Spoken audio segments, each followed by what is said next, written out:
मुंबई महाराष्ट्र से किरण नाय वरिष्ठ पत्रकार की रिपोर्ट। शिवसेना के साथ विवाद से 2 साल पहले ही कंगना रनौत को भेजा गया था अवैध निर्माण के खिलाफ नोटिस।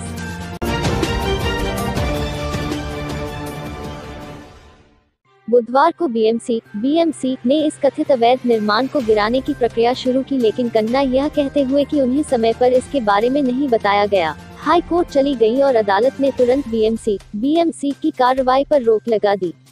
मुंबई बॉलीवुड अभिनेत्री कंगना रनौत का आज भले ही शिवसेना के साथ विवाद चल रहा हो, लेकिन उनके मुंबई ऑफिस में अवैध निर्माण को लेकर 2 साल पहले भी उन्हें चेतावनी दी गई थी और अल्पायु एक्सप्रेस न्यूज को पता चला है कि तब भी कंगना ने अदालत की शरण ली थी।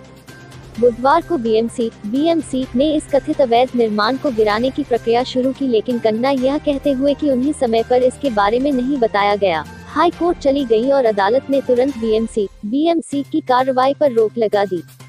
कंगना रनौत ने उद्धव ठाकरे से कहा, मेरा घर आज ढहा दिया गया, कल तुम्हारा घमंड टूटेगा। तोड़फोड़ की यह कार्रवाई ऐसे समय में हुई जब कंगना और महाराष्ट्र सरकार के बीच जबरदस्त विवाद चल रहा है। मुंबई में जिस वक्त कंगना के दफ्तर में तोड़फोड़ की कार्रवाई शुरू हुई, उस वक्त कंगना ने मुंबई के लिए फ्लाइट पकड़ी। बाद में अभिनेत्री ने तोड़फोड़ के कई वीडियो ट्विटर पर पोस्ट किए।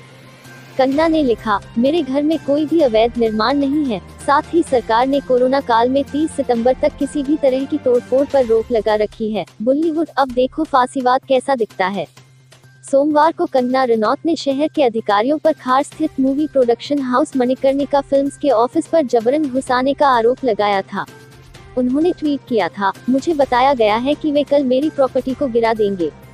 एक अन्य ट्वीट में उन्होंने दावा किया था कि उनके पास इसकी जरूरी इजाजत है और उनकी प्रॉपर्टी में कुछ भी गैरकानूनी निर्माण नहीं है।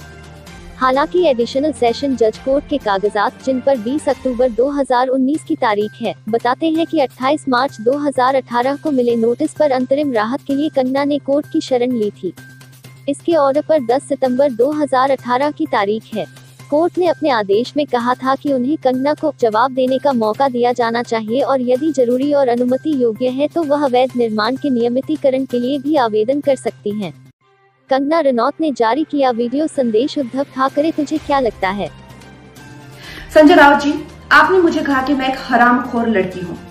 आप एक सरकारी मुलाजिम हैं, एक मंत्री, आप तो जानते ही होंगे कि इस देश में हर दिन नहीं, हर घंटे कितनी लड़कियों के बलात्कार हो रहे हैं, कितनी लड़कियों का शोषण किया जा रहा है, उनकी बॉडीज काट के ऐसी डाल के फेंक दी जा रही है, उनकी काम की जगहों पे उनको गालियां दी जा रही है, उनका अपमान किया जा रहा है, उनके खुद के पति उनके कान, नाक, मुंह, कान, जबड़े तोड़ रहे हैं। और आपको पता है इसका जिम्मेदार कौन है? इसका जिम्मेदार है ये जो मानसिकता आपने, जिसका भौंडा प्रदर्शन पूरे समाज के सामने, पूरे देश के सामने किया है, वो मानसिकता इसकी जिम्मेदार है। और इस देश की बेटी आपको माफ नहीं करेगी संजय जी। आपने उन सब महिलाओं का शोषण करने वालों को सशक्तिकरण किया है, इस देश की बेटियां आपको माफ नहीं करेंगी। जब आमिर खान जी ने कहा था मुझे इस देश में डर लगता है, तब उनको किसी ने हरामखोर नहीं कहा, या जब नसीरुद्दीन शाह जी ने कहा था तब उनको किसी ने हरामखोर नहीं कहा। जो मुंबई पुलिस की मैं तारीफ करते हुए नहीं थकती थी, आप देख लीजिए मेरे पुराने कोई भी इंटरव्यू, आज जब वो पालघर की लिंचिंग में साधुओं को के सामने वो कुछ नहीं करते हैं, खड़े रहते हैं, या एक लाचार बात जैसे कि सुशांत के पिताजी उनकी एफआईआर नहीं लेते हैं, मेरी स्टेटमेंट नहीं लेते हैं,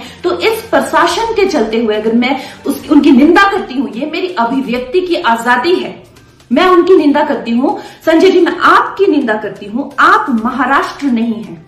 आप ये नहीं कह सकते कि मैंने महाराष्ट्र की निंदा की। और संजय जी, मैं 9 सितंबर को आ रही हूं। आपके लोग कह रहे हैं कि आप लोग मेरा जबड़ा तोड़ देंगे, आप लोग मुझे मार डालेंगे। आप लोग मुझे मारिए, क्यों? क्योंकि इस देश की जो मिट्टी है वो ऐसे ही खून से सींच कर इस देश की जो गरिमा है और अस्मिता के लिए न जाने कितने लोगों ने अपनी जान दी है। और हम भी देंगे संजय जी, हम भी देंगे, क्योंकि हमको भी वो कर्ज निभाना है। मिलते हैं 9 सितंबर को। जय हिंद, जय महाराष्ट्र।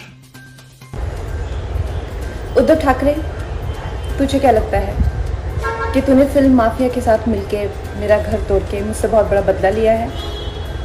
आज मेरा घर टूटा है, कल तेरा घमंड टूटेगा। ये वक्त का पहिया है, याद रखना,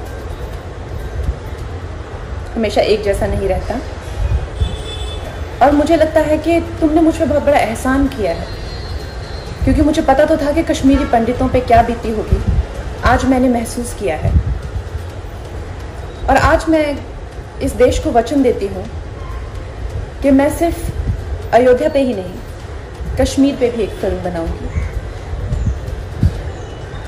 और अपने देशवासियों को जगाऊंगी, क्योंकि मुझे पता था हमारे साथ होगा तो होगा, लेकिन मेरे साथ हुआ है, इसका कोई मतलब है, इसके कोई मायने हैं।